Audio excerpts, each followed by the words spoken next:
आज इस गरिमामय कार्यक्रम में हमारे बीच उपस्थित श्री गगन मलिक जी, मैं बहुत ही ज़्यादा आपके लिए थैंकफुल हूँ कि आप इस धर्म के प्रति इतने ज़्यादा डिवोटेड हैं। साथ ही साथ मंचासीन हमारे बीच पाटनकर जी, उनके गानों को सुनकर हम बड़े हुए हैं और बचपन में खूब डांस भी किया है, तो बड़ी ऊर्जा भरते हैं। साथ में मंचासीन नागपुर से आई वरगड़े दीदी, मिलिंद बौद्ध जी, खोबरागड़े जी, इस कार्यक्रम को आयोजित करने वाली सबसे प्रमुख बात कि इस बडोरा को जो संचालन करती हैं वो महिलाएं हैं। इसीलिए मुझे बड़ा गर्व है ये कहने में कि इस सफल आयोजन में सबसे बड़ा श्रेय अगर किसी का है तो वो बडोरा की महिला समिति का है। तो आप सभी करतल ध्वनों से उनका स्वागत करें कि एक छोटी सी सोच से आज उन्होंने इतना बड़ा कार्यक्रम ये धम्म के लिए रखा है, तो मैं उनको बहुत बहुत धन्यवाद करती हूँ। उन्होंने मुझे इस कार्यक्रम में आमंत्रित किया, उसके लिए मैं उन्हें बहुत बहुत धन्यवाद करती हूँ। और मैं एक अधिकारी बनकर यहाँ आई थी, लेकिन एक बेटी की तरह आपने अपनाया है और हमेशा मुझे याद करते हैं, इस बात की मुझे प्रसन्नता है। मेरा बचपन बालाघाट में बीता है, तो निसंदेह धम्म के लिए हमेशा मेरा परिवार समर्पित रहा है। और बचपन से ही मेरे पिताजी ने मेरे हाथ में तथागत बुद्ध और बाबा साहब की किताब दे दी कि अगर बनना है तो इनके जैसा बनिए, जैसा बनने का प्रयास करिए और इनके मार्ग पे चलिए।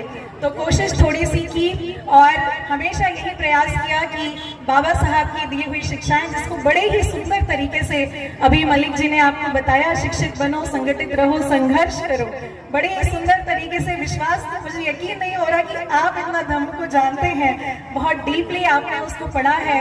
बहुत ही सम्मान मेरा आपके प्रति मैं उद्गार यहाँ से व्यक्त करना चाहती हूँ कि आप धम्म को इतने अच्छे से जानते हैं। तो बाबा साहब की ये कही हुई बातें और बाबा साहब के द्वारा बताया गया तथागत बुद्ध का धम्म जो है हमें यही सिखाता है कि हम मानवतावादी विचार को अपनाएं, और यही विचार उन्होंने अपनाया है। और बड़ी खुशी होती है देखकर कि आप जगह जगह अपने धम्म का प्रचार करते हैं। मैं आपको तहे दिल से धन्यवाद करती हूँ।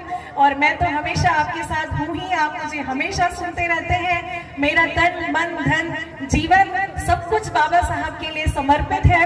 और बैतूल से मेरा इतना लगाव है कि यहाँ मैंने हमेशा के लिए बसने के लिए भी अपना मकान बनाना भी शुरू कर दिया है कि चाहे मैं कहीं भी रहूँ, पूरा प्रदेश, मध्य प्रदेश, देश और विश्व घूम कर भी अगर मुझे कहीं आने का मन होगा तो वो बैतूल है, क्योंकि आप सभी मेरा परिवार है। मैं हमेशा आपके साथ हूँ। और बुद्ध की विचारधारा को, जैसे अभी आपने स्कूल के बारे में बताया, जो आप अभी बता रहे थे थॉट्स, यही मेरे दिमाग में भी चलते रहता है कि हम एक ऐसा स्कूल होना चाहिए जहाँ पर तथागत बुद्ध के मानवतावादी विचारों को रखा जाए। और बुद्ध ने हमेशा युद्ध नहीं, बुद्ध की ओर जाने की बात की है। और आज विश्व जो है शांति चाहता है, तो निश्चित तौर पे हम सभी बुद्ध के मार्ग पर चलकर इस समाज को और हमारे देश को जो है आगे बढ़ाने का हम सभी दृढ़ संकल्प करें। बाबा साहब की जयंती पे यही कहना चाहूंगी कि कर सको अपनी वाणी में तो वो असर पैदा करो।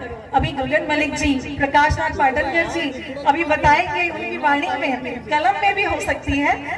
हमेशा मैंने बच्चों को भी मोटिवेट किया है कि आप अपनी कलम में इतनी ताकत लाइए कि आप कलेक्टर, डॉक्टर, इंजीनियर, एसपी भी बने। ये भी प्रण करें आप, तो कर सको अपनी वाणी में तो वो असर पैदा करो, रुख हवाओं का मोड़ दे। कर सको अपनी वाणी में तो वो हुनर पैदा करो, रुख हवाओं का मोड़ दे, वो असर पैदा करो। अगर चाहते हो मान सम्मान की जिंदगी जीना, तो घर घर में एक अम्बेडकर पैदा करो, घर घर में एक अम्बेडकर पैदा करो। बहुत बहुत धन्यवाद। नमो बुद्धाय। जय भीम, जय भारत।